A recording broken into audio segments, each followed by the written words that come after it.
Hello and welcome to the Balance Training and Coaching channel. My name is Kurt and it's good to see you. Today we have a short video on a very popular topic, as I'm sure you know, called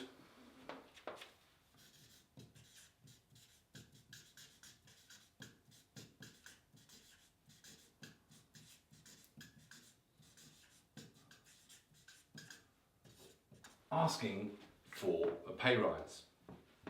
Now, this is not going to be a comprehensive coverage of this topic or discipline. The idea, as is the case with almost all of the videos on this channel, is to respond to a very specific question that a delegate had on a recent course that I was running. And therefore, this video in particular, excuse me, is for someone who will now be called Sammy at Company K. Now, Sammy asked a very particular question in relation to asking for a pay rise, and I'm going to respond to it with 3, 6, 7, 8, 9 offerings. I'm not going to specify exactly what Sammy's question was because obviously I need to maintain Sammy's anonymity. So I'm going to put it under the banner of this title, and what it is about asking for a pay rise, of course, is in relation to a very particular question which Sammy, you will be able to discern what I'm saying when I answer. That said, I'm sure that of these 9 items, the general public as well will, I hope, find at least 2 or 3 of them helpful. Therefore, let's get started and we'll see where we go.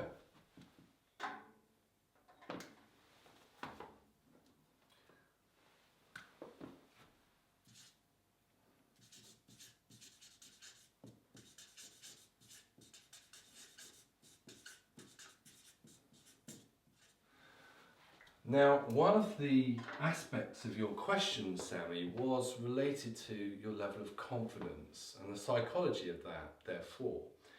Now, my first offering as a consequence is remind yourself, first of all, if you wish as well, you're allowed to ask. You are allowed to ask. Many people would also say you have a right to ask. By the way, I have a handout that's half a page. And it delineates a few examples of your basic essential rights as a worker. Nothing sort of too, but some very simple things. And some of them are quite surprising to most people. Let me know about that, Sammy. If you want me to send that to you, I'll send it to you. Let me know.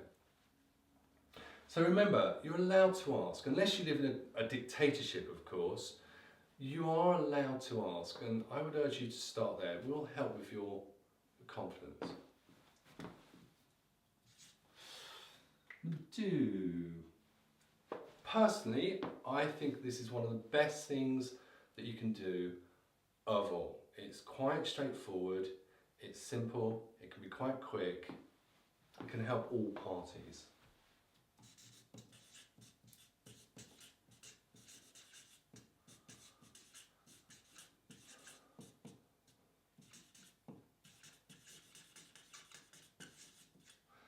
Ask for the protocol in advance. So you are, for example, allowed to say something along the lines of, in the earlier days as well. I was wondering if I could ask you a question. Yes. I was wondering if I could ask you, what's the appropriate procedure for asking for a pay rise? Or what's the appropriate method or process for requesting a pay rise should I ever feel the need to do so in the future? So obviously, doing this at the start of new relationships and new jobs, I would urge anyway, if that's on your radar. But can you see how that can really help both parties?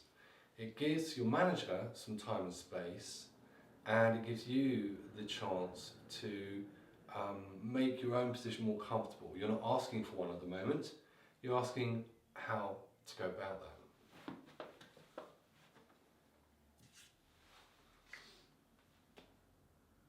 Yes.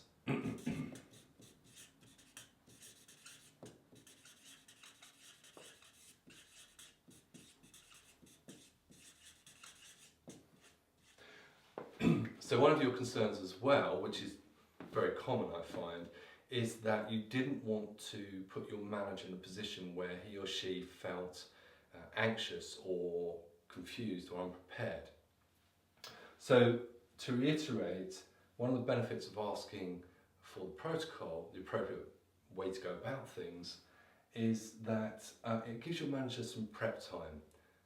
And I would really urge that you do that. Rather than put them on the spot, give them some space and time to think about it. Some people will say, no, don't do that. No, because then they're going to come up with a really good reason why you shouldn't have one. Well, maybe, but I don't know many people who have put their manager on the spot and said, I'd like a pay rise. And I haven't told you before, but now I'm asking, what's your answer, yes or no? You know, and the manager's gone, oh, you've given me no prep time. Oh, okay, have an extra 10,000 a year. I would say that more often than not, if you put them on the spot deliberately, let alone accidentally, you are going to cause a few more complications for one or both of you. So I personally would go in that direction.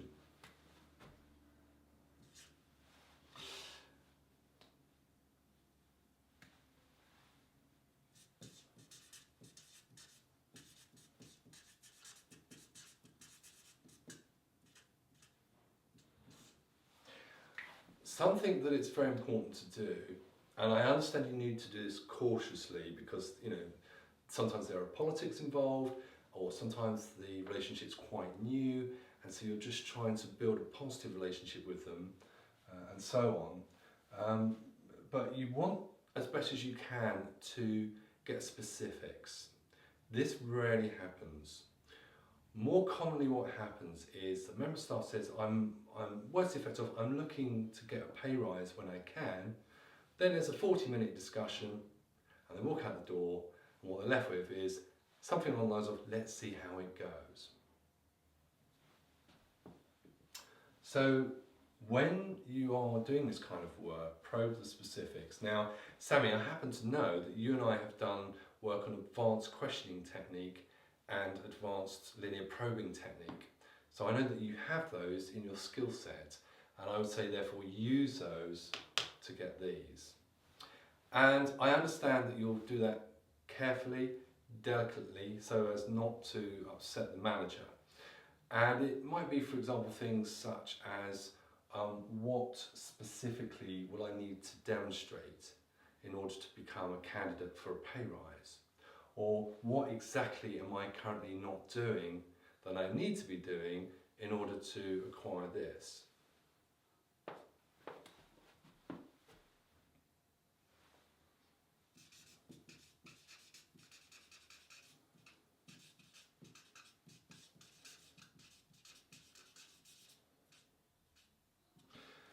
And in addition with that, acquire competencies where they exist. So in a decent number of jobs, roles, functions, there are competency lists that list the skills and or experience and or qualities, etc., that you need to possess and or demonstrate in order to get a job or get a pay rise or a promotion, etc. So where they exist, get hold of the competencies. Ask your manager if they exist.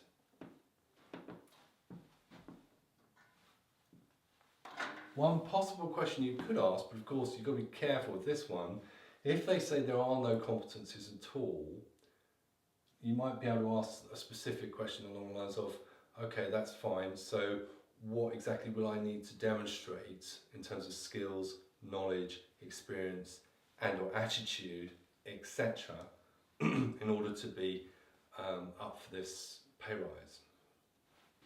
Because, you know, it's a manager's job to be able to measure.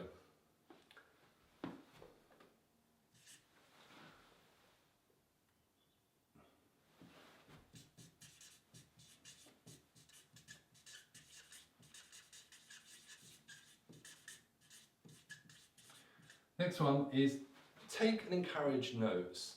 Now I understand you've got to be very careful about this because you don't want to upset your manager again because you're going, sorry, what did you just say? Repeat it back to me. Okay. I understand that you have to tread cautiously, and at the same time, you are allowed to take notes. And of course, even if you don't ask them or invite them to take notes with you, which sometimes you can do, you are giving a subtextual signal that you are very focused on this, and it will encourage greater specificity, hopefully, and accuracy and clarity on their part. As you know, in healthy relationships, you can encourage note-taking on both sides.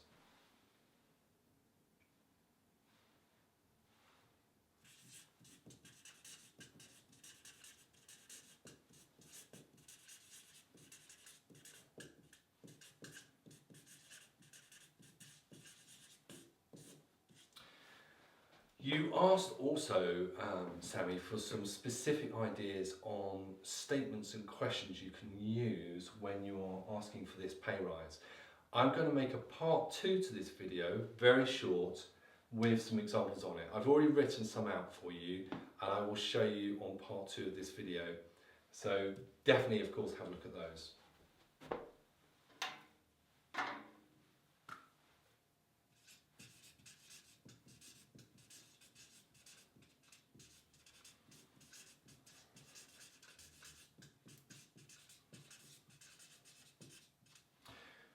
Next item, where you can agree or set a review, a date to come back and discuss progress, or some form of update of progress arrangement. Again, you're allowed to do this. You can do it very gently. You don't have to be forceful, of course. And yeah, I would encourage that. So for example, let's say the manager says something along the lines of, well, being frank with you, I'm not in a position to give anyone a pay rise for at least a year. Okay? You have the conversation about particulars, and then towards the end or at the end, you might say something along the lines of, would it be acceptable if I checked in with you again in, say, 10 months' time, just to see what the situation is then? It might be in that form, a closed question request, or you might like to put it in the form of a statement, bordering on subtextual command, which is, well, what I'd like to do is check in again in 9 months' time, if that's acceptable, because I would like to just see where I am and review the progress in myself. If you want to and you can, I would urge that.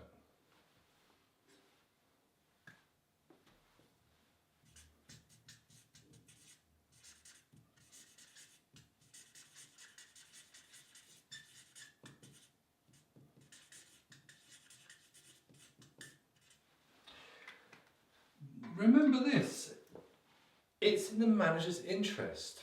Done well, done skillfully, this kind of work is actually in the manager's interest.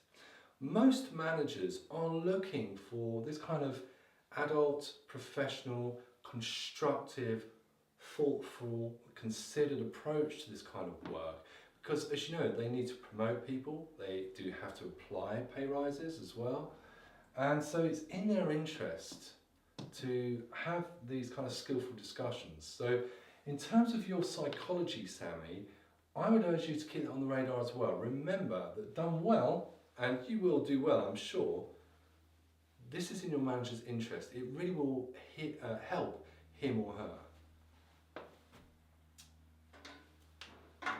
One more.